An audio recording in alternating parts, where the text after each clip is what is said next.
오늘 로마서 9장의 말씀을 통해서 하나님의 약속과 주권이라는 제목으로 함께 말씀을 나누도록 하겠습니다. 오늘은 서론을 보고 본론을 가서 오늘 말씀을 두 개의 대지로 나눠서 함께 말씀을 나누도록 하겠습니다. 먼저 서론입니다. 사도 바울은 로마서 8장을 통해서 모든 성도들이 믿음의 완성을 향해서 가야 한다고 말씀해주고 있습니다. 그러므로 믿음의 완성을 향해 가기 위해서 첫째, 성도가 성령과 말씀의 인도함을 받아서 살아가야 한다라고 했습니다. 이 과정에서 6개가 이루어지는데 동그라미 1번이죠. 정죄함이 없어지게 된다. 죄와 율법에 대한 어떤 형벌도 받지 않는 확신들이 오게 된다. 2번, 죄와 율법에서 완전히 해방되게 된다. 정죄함이 사라지기 시작한다. 3번, 내 육신의 연약함을 성령과 말씀이 덮어주기 시작하고 새로운 영적 질서 가운데 나아갈 수 있도록 우리를 도와주게 된다. 네 번째, 4번은 성령을 따라감으로 말씀의 요구를 이룰 수 있게 된다. 전에는 내가 말씀을 이루려고 해도 잘 안 되는데 말씀과 성령 안에 훈련되어 가는 삶을 통해서 드디어 말씀이 내 안에서 요구하는 바를 이루어가는 삶이 이루어진다. 5번은 육신의 일과 영의 일을 분별하기 시작하게 되고 육신의 사고방식은 죽음의 길로 인도하지만 영의 사고방식은 우리에게 생명, 어둠을 몰아내야 하고 평강, 적이 사라지게 하는 그러한 은혜를 경험하기 시작한다. 6번, 영으로 사는 존재가 되기 시작한다. 했습니다.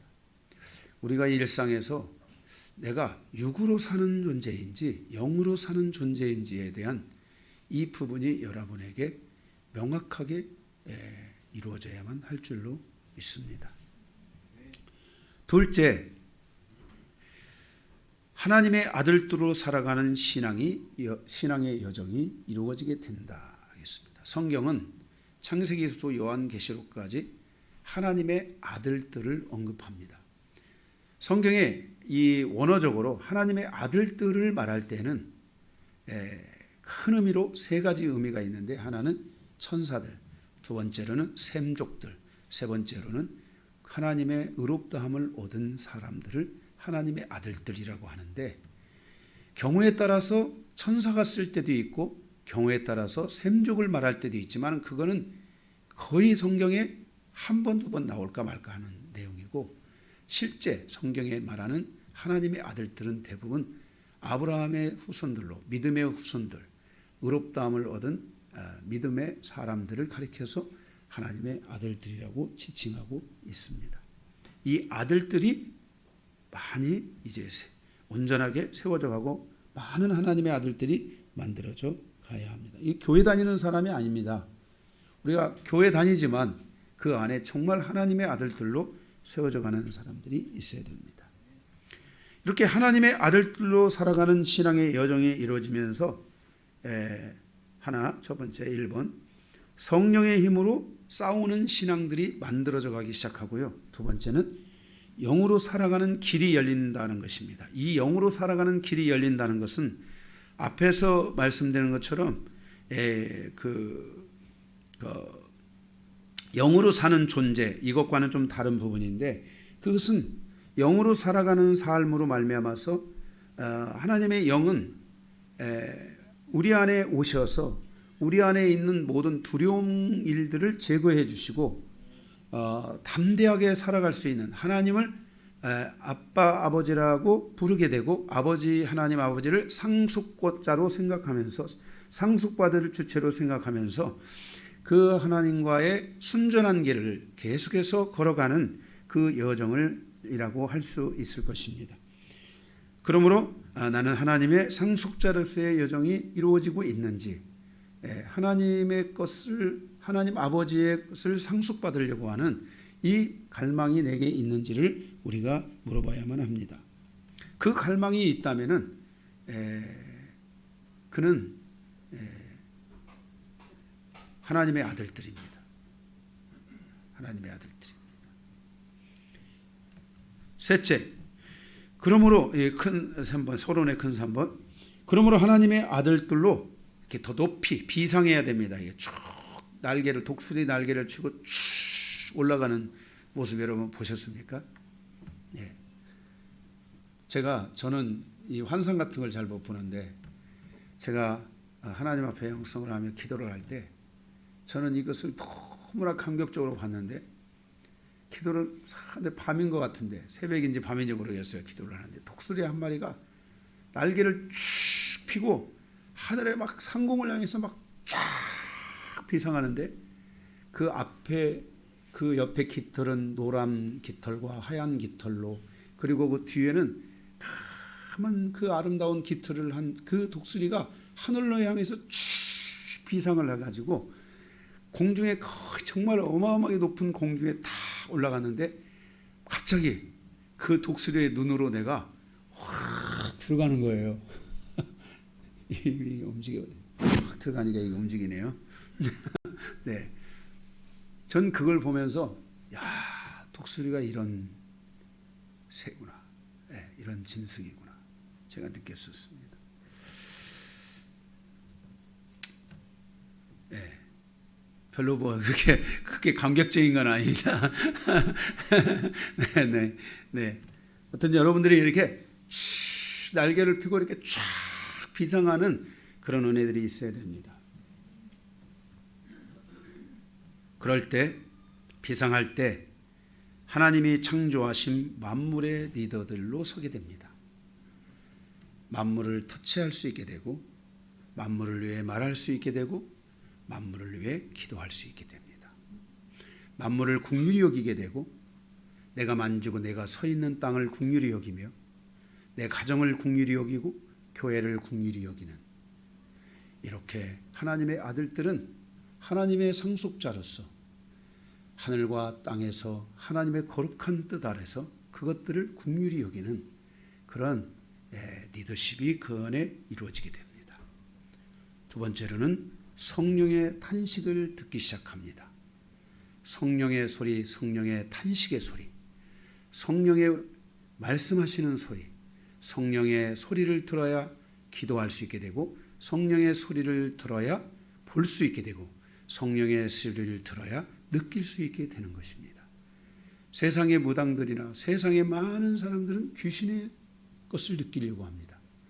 그러나 우리 하나님의 자녀들은 우상의 것을 예배하고 우상의 것을 느끼는 게 아니라 성령을 느껴야 돼요. 이게 영과 말씀으로 사는 사람들의 삶입니다. 내가 하나님의 자녀인데 세상 사람하고 똑같으면 그게 무슨 하나님의 자녀입니까?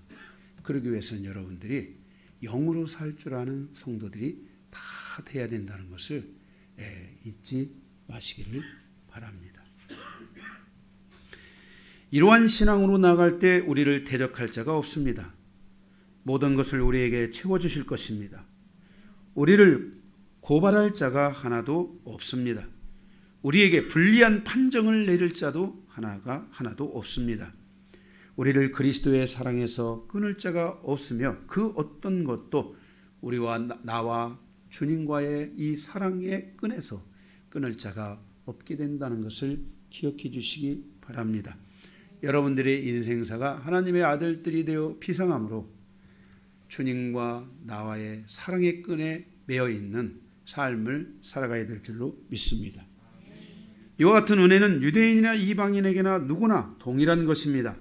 로마서 9장은 이러한 여정에 대해 사도 바울이 갖는 고통이 무엇인지를 말씀해 주며 8장까지 6장, 7장, 8장의 말씀이 여정이 없었다면 사도 바울은 9장에서 덜 고통해했을 것입니다.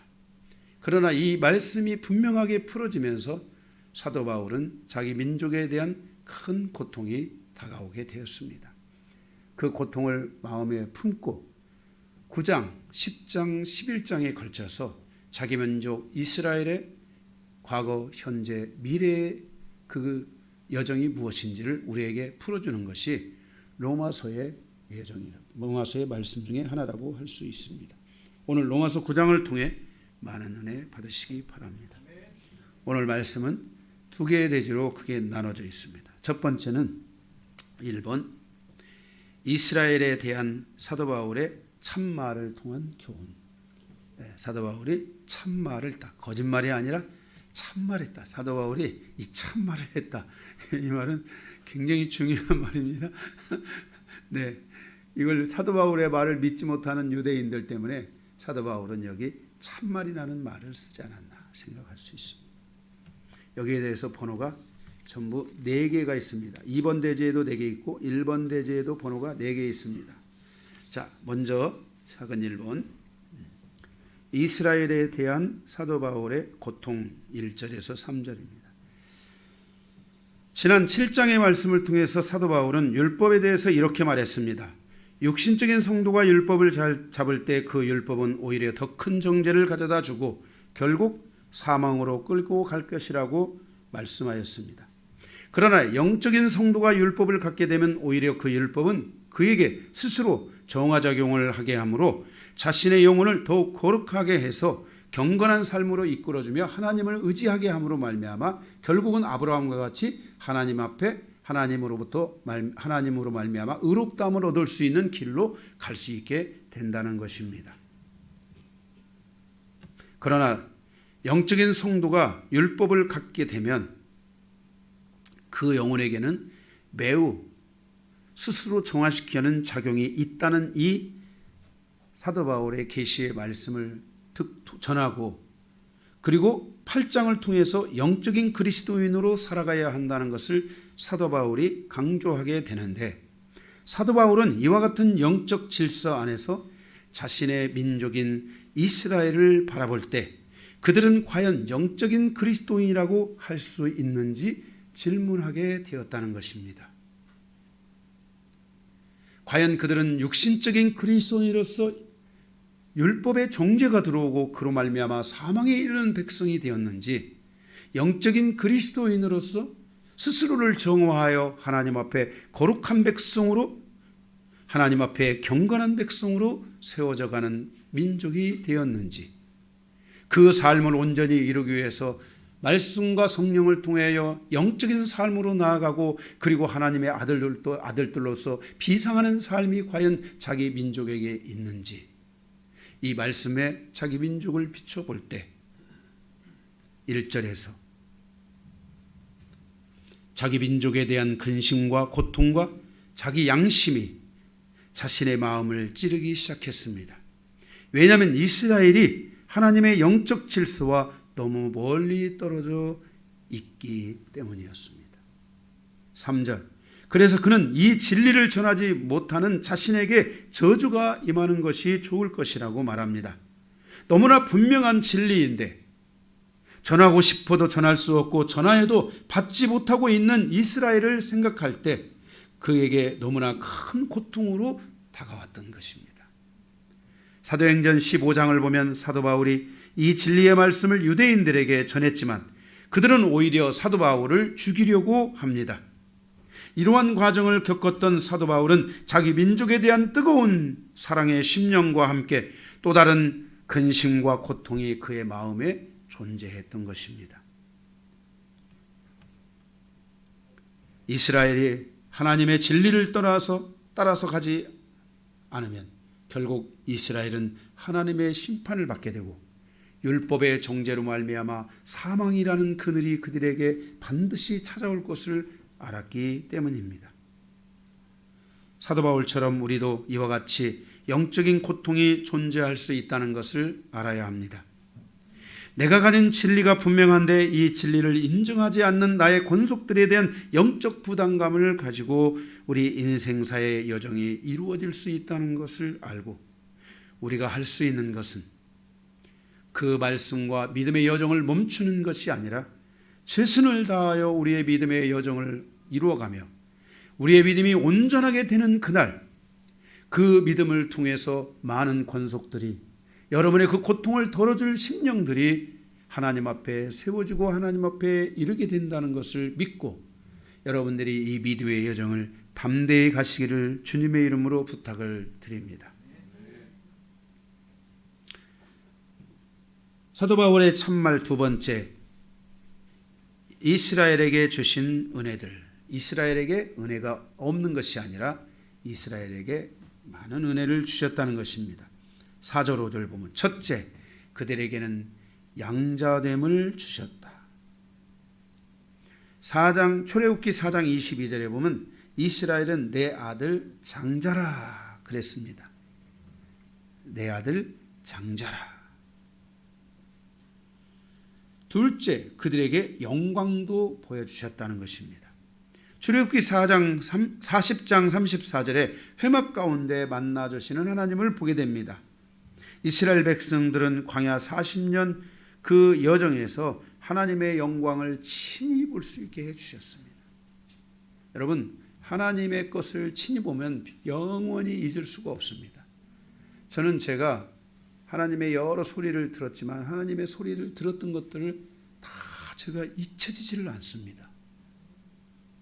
어떻게 그분의 들려주신 그 소리를 잊을 수가 있습니까? 그런데 그 영광의 그 빛을 봤다면 잊을 수가 없는 것입니다.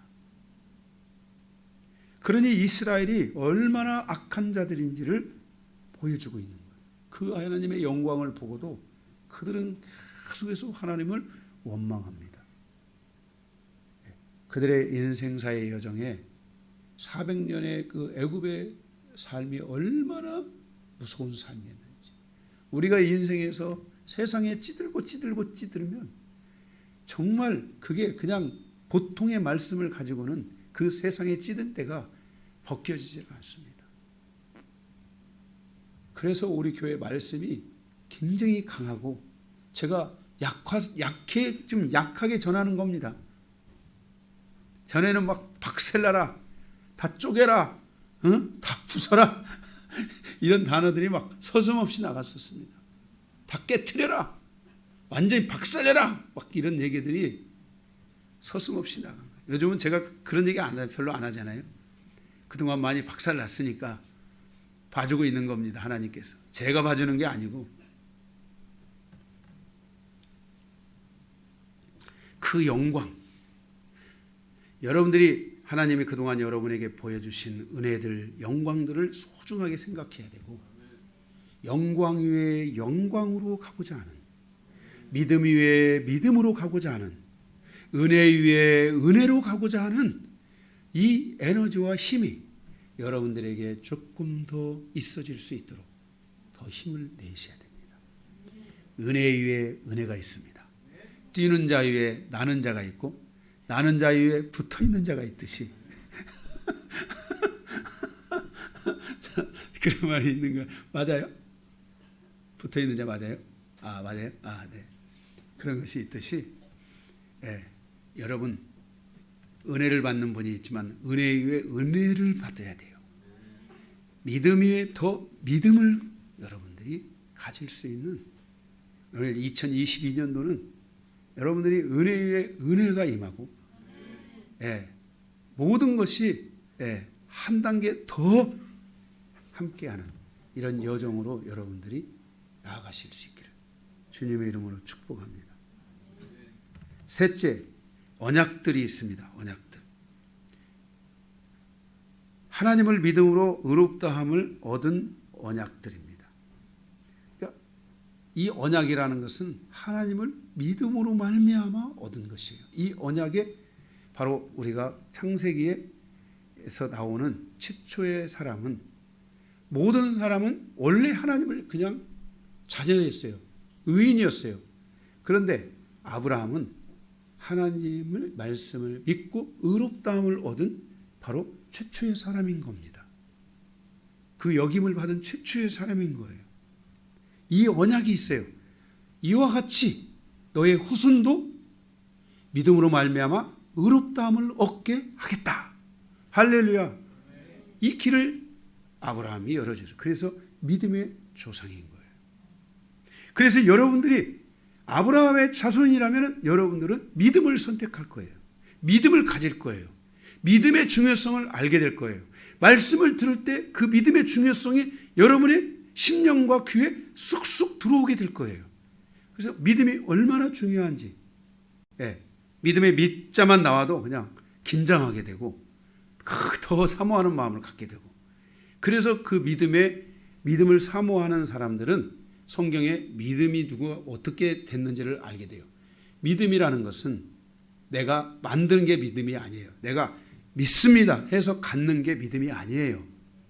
믿음의 주는 예수 그리스도예요. 그 믿음의 주라는 말은 히브리서 12장 2절에 나와 있는 믿음의 주라는 말은 원어로 보면 믿음의 창시자다.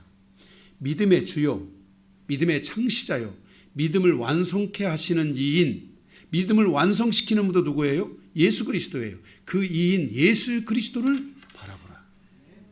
그래서 여러분들이 믿음을 받는 것도 그렇고 믿음의 완성을 향해 가는 것도 주님과 나와의 이 사랑의 끈에, 사랑의 이 줄에 매어 있어야 돼요. 이 관계 안에 매어 있어야만이 우리의 믿음이 비상을 하는 것이지, 내가 인간이 스스로 믿음의 완성을 이루고 믿음의 무슨 비상하고 하는 것은 믿음 그 자체는 그렇게 불가능한 거예요. 믿음을 내가 만들어 갖는다면 나는 오늘부터 시작해가지고 앞으로 죽는 날까지 믿습니다. 이 믿습니다를 나는 끝내지 않겠어. 계속 하겠어. 그런데 내가 믿습니다 아무리 해도 그 믿음은 되는 게 아니야. 인간적인 힘으로 되는 게 아니야. 믿습니다 할 때 여러분들이 믿습니다, 예수님을 잡아야 되는 거야. 믿습니다 하고 예수님을 잡아야 돼. 믿습니다 하고 예수님을 잡아야 돼. 그럴 때 예수님께서 믿음을, 네가 나를 믿냐? 네가 나를 믿느냐? 믿음이 없는 자요, 예수님과 함께 하고 있는데도 예수님을 안 잡는 거예요. 믿음이 없는 자요, 믿음이 적은 자요, 누구만 잡으면 돼요? 예수님만 잡아야 돼요. 여러분이 믿습니다, 예수님 딱 잡아야 돼요. 믿습니다, 예수님의 말씀을 딱 잡아야 돼요.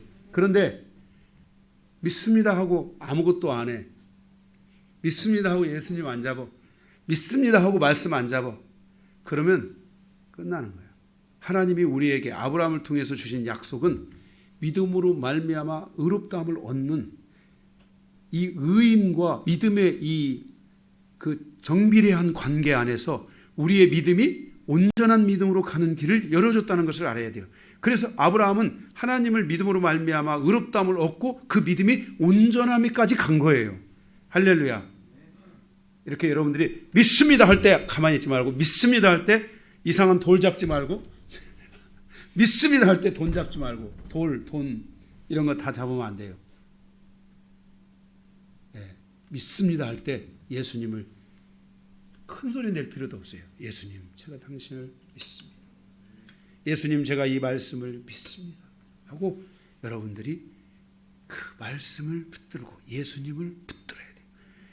말씀과 영으로 살아가는, 말씀과 영을 붙드는 영적인 그리스도인들로 살아갈 때 여러분은 반드시 비상할 거예요. 할렐루야. 이게 언약이에요. 네 번째, 율법을 세우신 것. 율법은 정결케 하고 거룩한 심령으로 살아갈 수 있는 길을 열어준 것입니다. 여기에 전제는 로마서를 통해서 주신 말씀처럼 육신적인 신앙이 되면 사망에 이르지만 영적인 신앙이 되면 우리를 스스로 정화시켜 거룩하게 이르게 한다는 것입니다.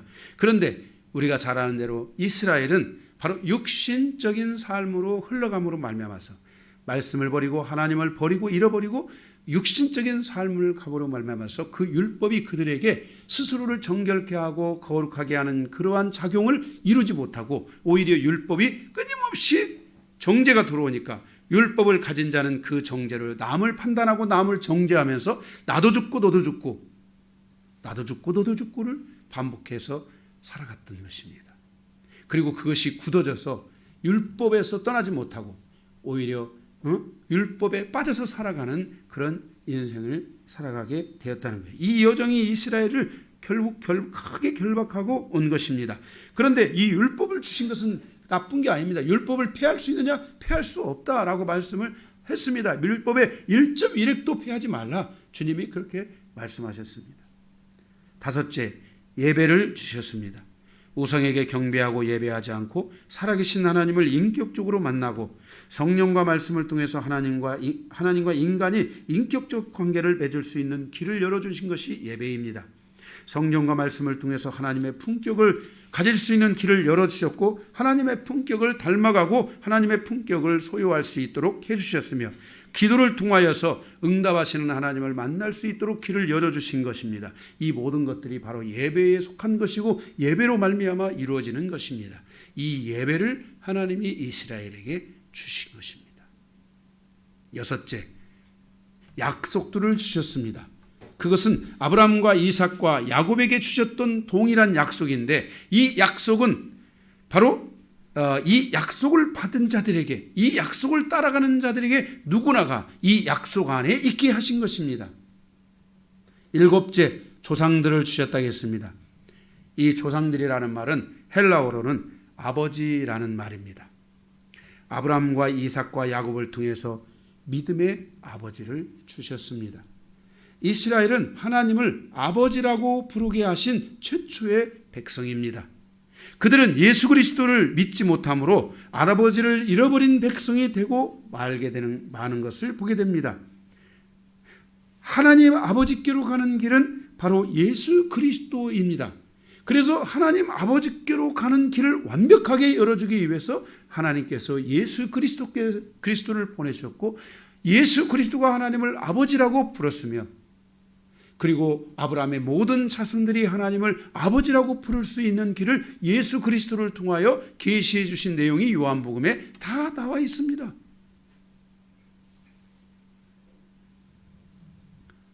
그들은 지금도 하나님을 아버지라고 부르지 못하고 여호와라고 부릅니다. 이스라엘은 이렇게 엄청난 은혜를 받고도 이 은혜를 다 잃어버린 것입니다. 우리가 하나님을 아버지라고 부를 수 있는 이 은혜, 하나님의 아들들만이 누리는 이 영광, 하나님을 어떻게 감히 아버지라고 부를 수 있습니까? 그래서 하나님 아버지라고 부를 수 있는 존재됨의 은혜, 우리가 존재됨을 이루어가는 삶은 무엇보다도 중요한 것이며 이 존재됨을 우리가 완성해 갈 때 우리는 하나님을 향하여 담대함으로 나가서 요한일서 5장에 있는 12절입니까? 말씀처럼 제가 지금 암송을 했었는데 암송이 안 되네요. 주여. 제가 암송이 안 되고 있어요. 12절이 아니고 14절, 15절. 그를 향하여 우리의 가진 바 담대함이 이것이니 그의 뜻대로 무엇을 구하면 들으심이라. 우리가 무엇이든지 구하는 바를 들으시는 줄을 안즉 우리가 그에게 구한 그것을 얻은 줄로 또한 아느니라. 그러면서 20절. 또 아는 것은 하나님의 아들이 이르러 우리에게 지각을 주사 우리로 참된 자를 알게 하신 것과 또한 우리로 참된 자 곧 그의 아들 예수 그리스도 안에 있는 이것이니 그는 참 하나님이시요 영생이니라. 이렇게 말씀하고 있어요. 예수 그리스도는 바로 하나님 아버지께로 참된 자를 알고 그 참된 자와의 안전한 관계 안으로 들어가며 담대함으로 아버지 하나님 앞에 나아가 보좌 앞에 나아가 아버지하고 바로 부를 수 있는 은혜를 주신 거예요. 그래서 말씀과 성령으로 살아가게 되면 성령은 내 안에 두려움의 영을 제거하시고 하나님을 아빠, 아버지라고 부를 수 있는 그 은혜 가운데 우리를 인도해 가시게 되는 거예요. 여러분들이 이 은혜가 있는 분들은 교회에 와서 하나님 앞에 아버지를 부를 수 있는 거예요. 아버지!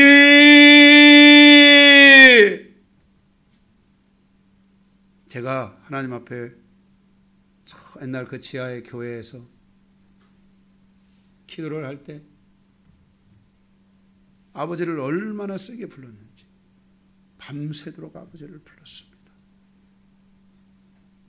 밤새도록 아버지를 불렀습니다. 그리고는 어느 날 아버지가 제게 오셔서 말씀하셨어요. 우리가 아버지에 대한 이 담대함이 이 말씀의 믿음, 말씀에 대한 약속 안에서 이 말씀을 붙드는 믿음 안에서 아버지에 대한 이 담대한 은혜가 올 때 여러분의 인생사에 묶여있는 아버지, 육신의 아버지는 육신의 아버지와 내가 이렇게 꽉 묶여 있습니다. 묶여 있어요. 그런데 여러분들이 하나님 아버지, 이 육신의 아버지와 묶여 있는 사람들 가운데 다행히 이 육신의 아버지가 하나님을 만나는 디딤돌이 되어주면 이 디딤돌을 딛고 하나님 아버지께로 갈 수 있는 이게 가는 게 쉬워요.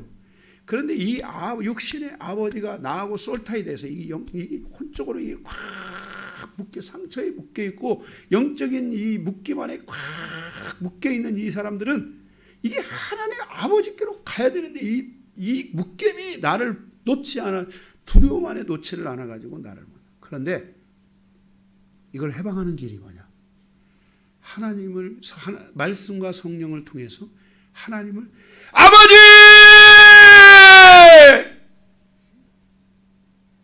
이렇게 부를 수 있는 하나님 앞에 부를 때 하나님께서 나의 이 육신의 아버지의 이 견고한 진들, 이 아픔과 상처의 것들을 확 풀어주세요. 우리의 인생사에 아버지에 대한 아픔과 묶임을 풀어줄 수 있는 유일한 분은 하나님밖에 없어요. 심리학이 되는 게 아니에요. 무슨 치료기법으로 되는 게 아니에요. 절대로 안 돼요. 여러분이 하나님 앞에 나아가 존재됨, 하나님을 아버지라고 부를 수 있는 존재됨의 은혜를 사모하고 하나님을 향해서 가슴에 있는 그 최고의 심령으로 하나님을 향해 부를 수 있는 아버지! 이렇게 부를 때 여러분의 마음에 있는 고통이 그 고통을 하나님의 아버지가 하늘에 계신 아버지가 여러분의 이 땅의 육신의 부모는 통로의 통로 이 땅에 오는 통로에 불과했던 거야. 나의 영원한 삶은 창세전부터 하나님이 계획하셨고 나의 씨는 이미 아브라함의 씨로부터 창세전으로부터 존재했던 거야. 그리고 나는 그 육신의 통로를 통해 이 땅에 온 것에 불과해. 우리의 본향은 다시 내가 왔던 나의 본향으로 내가 왔던 나의 그 영의 처소로 다시 돌아가야 되는 거야. 그런데 하나님께서 이 영의 처소로 돌아갈 때 육신을 내가 안고 살았기 때문에 이 육신과 영은 분리될 수 없는 거기 때문에 육신마저도 영의 몸, 영광의 몸을 입어서 하나님 품으로 우리를 이끌어 주시는 거예요. 이거 안 믿는 사람들은 전부 윤회 믿어, 윤회. 지렁이가 되든 개, 소, 돼지 되든 닭이 되든 메뚜기처럼 톡톡 튀어다니고 하는 것들이 되든 최고의 것이 다시 인간으로 태어난 거야. 여러분, 우리 인간은 죽어서 썩어 없어지는 것이지 윤회돼서 다시 돌아오는 게 아니에요. 그런데 하나님은 우리의 영은 영원히 사는 처소가 있다는 것을 말씀해 주신 것이 죽은 자의 부활에 대한 말씀이에요. 우리가 이 약속을 믿고 우리는 가는 거예요. 윤회보다는 부활이 훨씬 낫지 않나요? 아니 그렇잖아. 윤회보다는 부활이 훨씬 낫지. 어떻게 비교가 돼? 조상들 하나님을 아버지라고 부를 수 했는데 이 이스라엘은 아버지라고 부르는 것을 아브라함, 이삭, 야곱의 때로부터 거쳐져서 그대로 하나님을 아버지라고 못 부른 거야. 응? 그래서 모세가 떨기나무 가운데 불꽃 가운데 하나님이 나타나셨는데 아버지 하고 가서 안기지를 못하는 거예요. 응? 야외하는. 응? 그러니까 하나님이 하나님으로서 우리가 인간이 하나님 앞에 하나님 앞에 피조물로 서게 되면 신을 벗어야 돼. 그러나 우리 아들들 존재는 뭐 신을 벗고 말 것도 없어. 응? 우리 여기 좀 한 단계 건넜는데도 우리 요한은 할아버지한테 반말 찍찍해. 응? 한 단계 건넜는데도. 응? 지 맘대로야 다. 응? 집안들이 다 와가지고 다 열어보고 다 자기 마음대로 해야 자기 마음대로. 한 달이 건넜는데도. 이게 조상이에요. 여러분들에게 하나님이 이 아버지라고 부를 수 있는 은혜를 주신 거예요. 이스라엘에 주신 지금 이 7가지의 이 은혜들이 있었음에도 불구하고 이스라엘은 이것을 단 하나도 누리지 못하고 지금 미련하게 됐다 했잖아요. 왜 미련하게 하나님이 하셨어요? 이들이 믿음이 부족함으로 미련하게 하셨는데 그 미련함을 통해서 하나님이 계획하신 게 미련함을 통해서 이들이 하나님의 은혜 앞에 반응하지 못함으로 하나님이 이들에게 멸망을 선포하시고 멸망을 선포하면서 이들을 미련하게 하시고 그리고 그 미련하게 하심으로써 하나님이 이방인에게 하나님이 기회를 주셨다는 사실을 기억해야 돼요. 우리가 이방인들은 바로 이 이스라엘에게 주셨던 이것들을 나의 것으로 다 만들어가는 이 믿음의 여정들이 여러분에게 있으셔야 돼요. 그것이 바로 로마서를 통해서 말씀과 성령 안에서 이런 것들이 다 이루어진다고 말씀했기 때문에 우리는 이 로마서가 우리에게 얼마나 영광된 서신인지를 다시 한번 기억해야 됩니다. 세 번째, 1번에 3번. 바울이 전하는 복음 6절에서 8절. 그러나 이 말씀이 이스라엘에게서 완전히 실패되어진 것은 아니다. 6절. 이스라엘에게서 난 그들이 다 이스라엘이 아니요 진정한 이스라엘이 있다. 진리 안에 있는 이스라엘이 있다는 것입니다. 또한 이스라엘을 벗어나서 하나님께서 기뻐하시는 이 말씀을 가진 자들이 있다는 것입니다. 7절. 아브라함의 씨가 다 그의 자녀가 아니다 그랬습니다. 이 말씀은 아브라함의 씨가 다 믿음의 자손은 아니다라고 말씀하고 있습니다.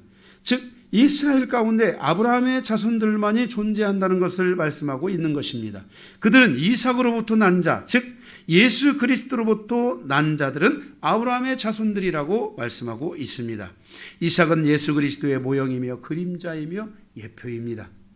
유대인이라 할지라도 예수 그리스도를 믿음으로 말미암지 않고는 진정한 유대인이라 할 수 없는 것입니다. 하나님 아버지께서 인정하는 아브라함의 자손은 예수 그리스도를 믿음으로 말미암아 영접한 자들이 바로 진정한 아브라함의 자손이라는 것을 말씀하고 있습니다. 8절. 육신의 자녀가 하나님의 자녀가 아니요 오직 약속의 자녀가 아브라함의 자손으로 인정함을 받을 수 있다고 말씀하고 있습니다. 유대인이든 이방인이든 예수 그리스도를 믿는 자들이 진정한 믿음의 자손, 즉 아브라함의 자손이 된다는 것을 성경이 우리에게 말씀하여 주고 있는 것입니다. 그러므로 우리가 육신의 자녀로서의 삶에 이스라엘도 육신의 자녀의 삶에 묶여 있기 때문에 그들이 약속의 자녀가 되지 못한 것처럼 우리도 육신의 삶에 머물러 있다면 우리가 아브라함의 자손이 갔던 믿음의 길을 갈 수가 없습니다. 우리는 영적인 그리스도인이 되어야만이 우리의 믿음이 부상할 수 있다, 비상할 수 있다는 것을 여러분들이 기억해 주시기 바랍니다. 네 번째로 약속의 말씀은 이것이다 라고 했습니다. 9절에서 18절. 하나님께서 아브라함에게 주신 약속은 무엇입니까? 9절. 사라를 통하여 아들을 주시겠다고 약속하셨습니다. 이것은 하나님의 선택이며 부르심이었습니다. 10절에 리브가를 통해서 두 아들을 낳게 하지만 11절 하나님의 선택은 12절에 보니 야곱이었습니다. 이삭의 두 아들이 태어나기도 전에 하나님은 야곱을 선택하고 부르셨습니다. 하나님의 뜻은 우리의 어떤 행위에 대한 결과로 인하여 나타나지 않고 오직 하나님의 선택에 따른 부르심이라고 말씀하고 있습니다. 하나님의 부르심은 하나님의 뜻에 따른 하나님의 선택이었습니다. 13절. 하나님의 선택에 의해서 야곱은 하나님의 사랑을 받는 자가 되고 에서는 하나님의 미움을 받는 자가 되었습니다. 이것은 하나님의 전적인 주권입니다. 14절. 그런즉 하나님의 선택과 부르심에 대하여 하나님이 불의하시냐라고 질문할 수 없고 따질 수 없다는 것입니다. 사랑하는 성도 여러분, 여러분에 대한 하나님의 선택과 부르심은 하나님의 뜻입니다. 이 선택과 부르심에 대해서 하나님이 불의하시다고 할 수 없고 하나님을 대적할 수도 없습니다. 누구든지 하나님의 선택과 부르심에 대하여 순종하는 자에게는 하나님의 구원과 은혜가 임하게 되고 이에 대하여 부딪히고 걸려 넘어지는 자는 하나님의 심판을 받게 된다는 것을 기억해야 합니다. 우리는 하나님의 선택과 부르심에 대해서 걸려 넘어지는 자가 아니라 순종하는 자가 되어야 하고, 감사하며 하나님의 은혜에 영광을 돌리는 성도가 되어야 합니다. 물론 우리의 인생사의 과정에서 바울이 느끼고 있는 근심과 고통과 양심의 호소가 있을 수 있습니다. 그러나 이것으로 인하여 하나님을 대적하는 일이 절대로 일어나서는 안 되는 것입니다. 하나님의 부르심과 그 선택에 대하여, 그것이 하나님의 뜻인 것을 믿고, 하나님의 선택은 오직 하나님의 뜻은 오직 하나님의 선택과 그 선택 안에서 우리를 부르심 안에 우리를 부르셨다는 것을 기억하고, 우리는 그 믿음의 길, 하나님이 주신 그 영광의 길을 달려가야만 할 것으로 확신해야만 합니다. 예를 들어줬습니다. 모세를 통해서 15절 16절 모세를 긍휼히 여길 그 주권이 하나님께 있고, 바로를 완악하게 하실 그것이 하나님께 있다. 그래서 하나님께서는 바로에게 바로를 사용하셔서 하나님의 일을 이루시기도 하고, 모세를 통해서 하나님이 그 일을 이루시기도 한다라고 말씀하고 있는 것입니다. 18절, 그런즉 하나님께서 어떤 자를 긍휼히 여기는 자로 어떤 자를 완악하는 자로 선택하고 부르실 수 있다는 것을 알아야 되고, 먼저 믿는 우리는 하나님이 주신 이 질서 안에서 나의 권속들이, 내 주변에 있는 나의 아름다운 벗들이, 이웃들이, 나의 가족들이 주님 앞에 믿음으로 돌아올 수 있기를 위해 하나님께서 그들을 이끌어 주시고 긍휼히 여겨 주시기를 위해 우리는 우리의 기도가 멈추면 안 된다는 것을 반드시 기억해야만 할 것입니다. 이러한 신앙은 곧 하나님의 주권을 인정하는 신앙입니다. 우리의 머리가 예수 그리스도인 것을 인정하는 신앙입니다. 성도는 자신의 몸을 세우는 것도 중요하지만 자신과 자신의 그 머리 대신 예수 그리스도의 진리에 대한 믿음의 반응과 자세, 그리고 예수 그리스도의 뜻을 따라가는 성숙함도 우리에게 필요한 것입니다.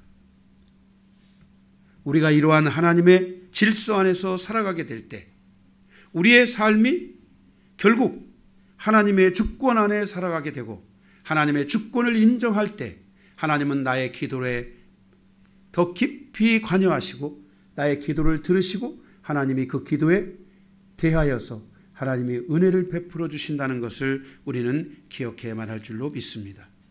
이러한 측면에서 우리가 두려워하고 떨며 하나님 앞에 나가야 될 것은 우리의 인생의 여정이 하나님의 긍휼을 입는 여정이 돼야지, 바로와 같이 완악함으로 쓰임받는 이 여정이 되면 절대로 안 된다는 것을 우리에게 말씀하여 주고 있습니다.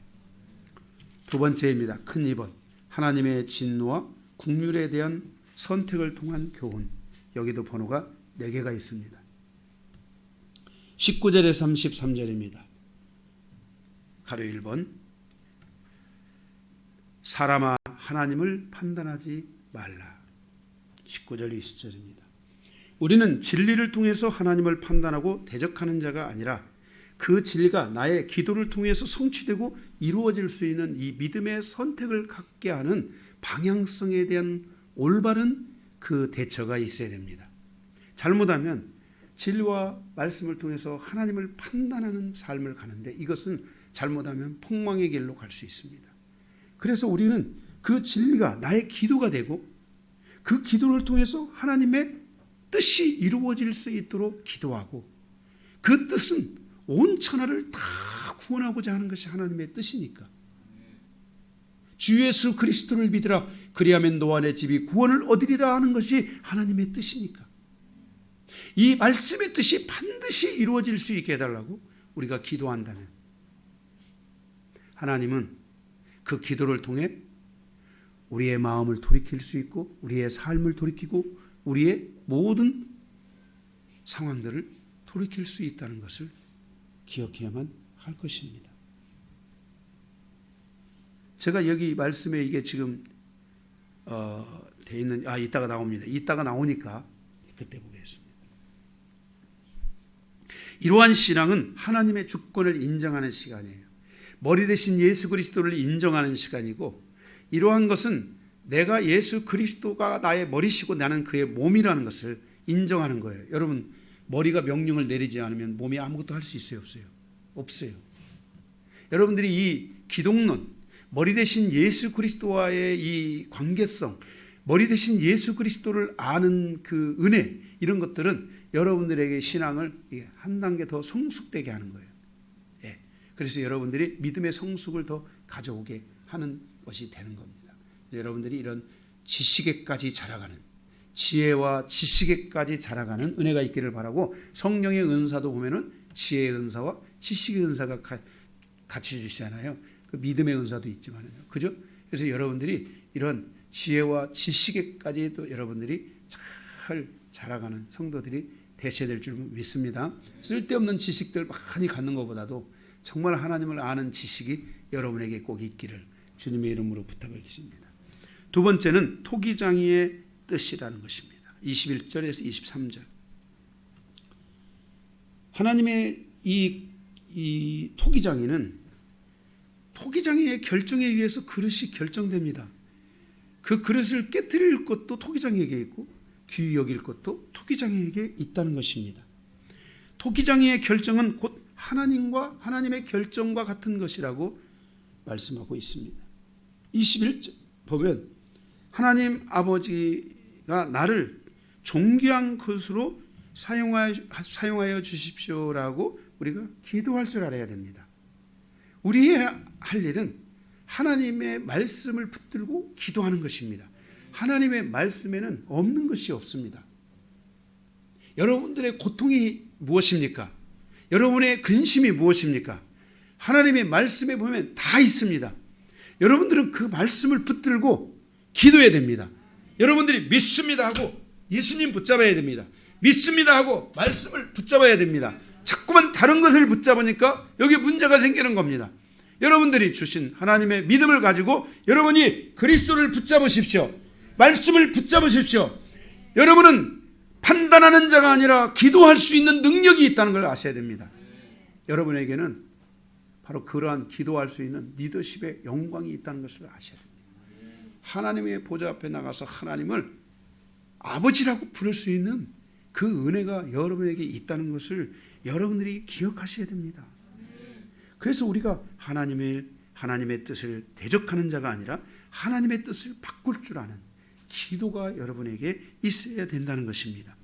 22절, 하나님은 진노의 그릇에 대해서 오래 참으심으로 관용한다는 것을 알아야 됩니다. 하나님의 진노가 한 번에 임하지 않습니다. 여기에는 중요한 질서가 있습니다. 제가 아까 말씀드리려는 거. 자, 하나님의 진노라는 것은 하나님의 여러 가지 것 가운데 하나님의 진노는 불변하십니다. 하나님의 진노는 이 물의 이 컵과 같습니다. 잘 보세요. 이거 중요한 진리예요. 하나님의 진노는 무엇과 같다고요? 컵. 컵은 바뀌어야 안 바뀌어요? 불변합니다. 이 컵은 이제 버려지기 전까지는 이 컵의 형태는 바뀔 수가 없습니다. 이 컵은 그냥 그대로입니다. 그런데 이 컵에 물이 부어지고 다른 것이 담길 수 있습니다. 이 물이 요만큼 채워져 있는데 요만큼까지 채워질 수 있습니다. 이게 뭐냐면 하나님의 불변하시는 진리 안에서의 유연성이라는 것입니다. 물은 이 컵은 바뀌어지지 않지만 이 컵 안에 있는 물은 달라질 수 있다는 것입니다. 여기 물이 지금 여기에 텁텁한데 이 뭔가 차가 있는데 이 물에 계속 맹물을 부으면 이 물은 싱거워집니다. 계속 붓고 또 부으면 언젠가는 이 물에 있는 그 모든 그 차의 그 기운이 다 사라질 수도 있습니다. 나중에는 정말 물만 담겨질 수도 있습니다.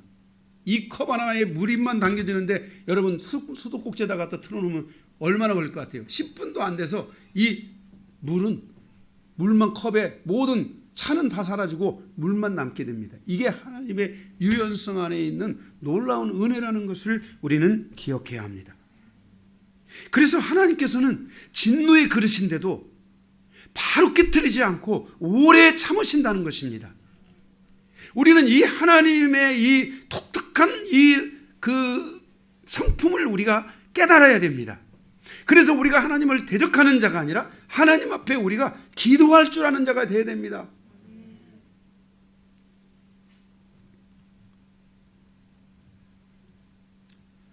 하나님의 말씀은 불변하시지만 거기에 하나님의 국률이라는 유연성이 있다는 것을 반드시 우리는 기억해야 합니다. 하나님은 우리 인생사의 여정에 변화를 줄 수 있습니다. 하나님은 우리 인생사의 여정에 기적을 베풀 수 있습니다. 하나님은 우리 인생사의 여정에 용서를 베풀 수 있는 분이십니다.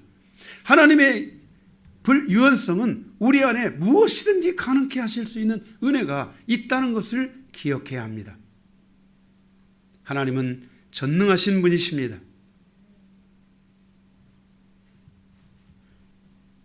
그럼에도 불구하고 23절 하나님의 진노 아래에 있는 것이 아니라 하나님의 국률 안에 있는 영혼도 있다는 것입니다. 영광 갖기로 예비하신 하나님의 국률을 받은 신령들이 있다는 것입니다. 여러분들도 이렇게 하나님의 국률이 여김을 받는, 하나님의 국률이 임하는, 하나님의 영광이 임하는 영혼들로 살아가기를 갈망해야 합니다.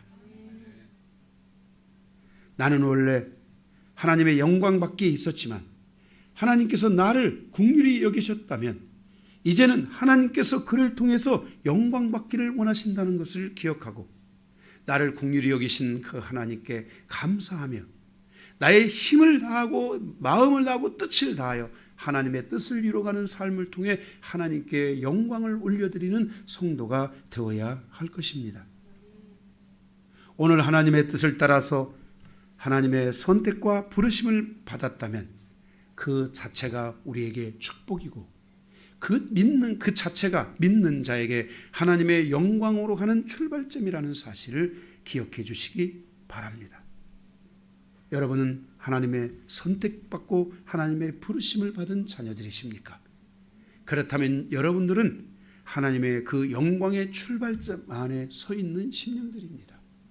그러므로 하나님을 대적하는 자가 아니라 하나님 앞에 기도할 줄 아는 영혼들이 되시기를 바라고 하나님을 믿고 하나님의 말씀을 믿어 그 믿고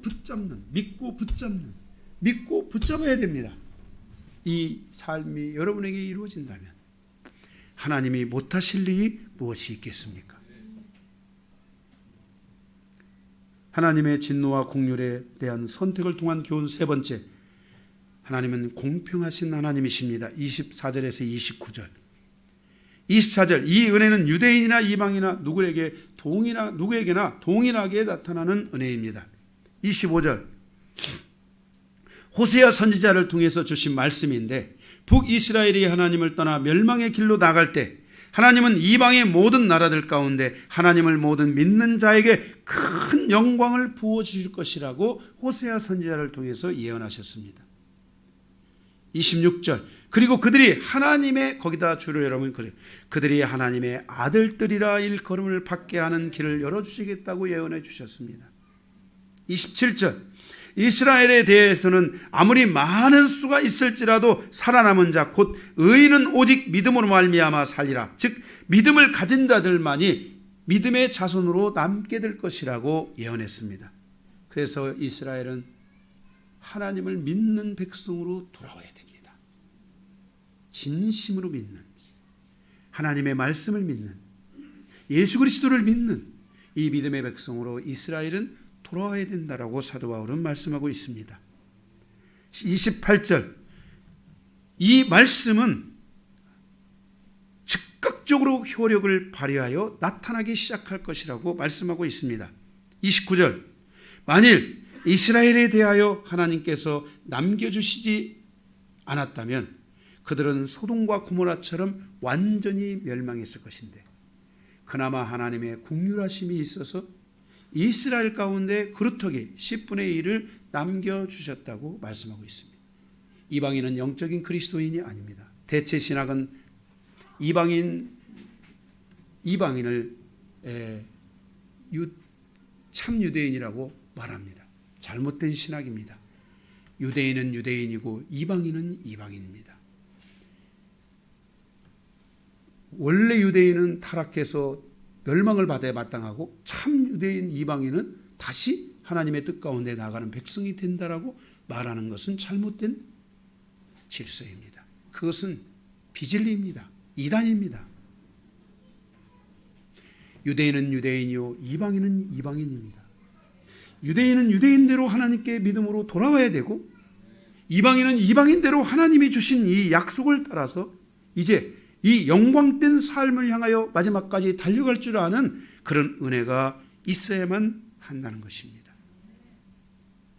이 은혜가 오늘 우리에게 있다는 사실을 기억하고, 공평하신 하나님 안에서 이방인 된 우리가 하나님의 아들들이 되는 영광을 얻었고 하나님의 자녀로 살아가는 은혜를 얻었으므로 우리의 믿음이 온전한 데까지 이르는 아브라함의 자손으로서의 여정이 이루어져 가야 될 줄로 믿습니다.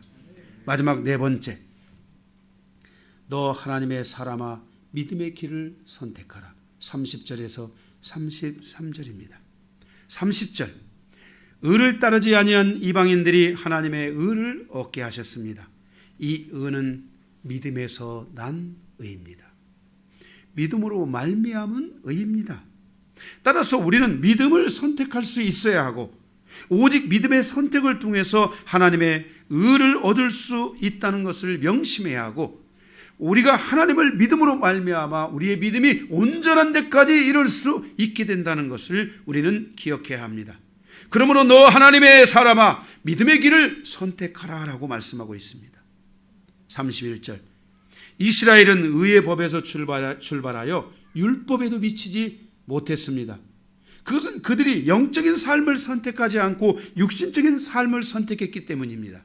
우리가 오늘 하나님의 믿음으로 말미암아 의롭다함을 얻고 하나님의 의의 백성이 되었음에도 불구하고, 우리가 다시 육신으로 돌아간다면 우리는 하나님의 의의 백성이 되었음에도 불구하고 우리는 다시 율법에도 미치지 못하는 영혼이 돌아가서 우리는 율법으로부터 정죄를 받고 율법으로부터 사망에 이르는 백성이 될 수도 있다는 것을 로마서는 우리에게 경고하고 있는 것입니다.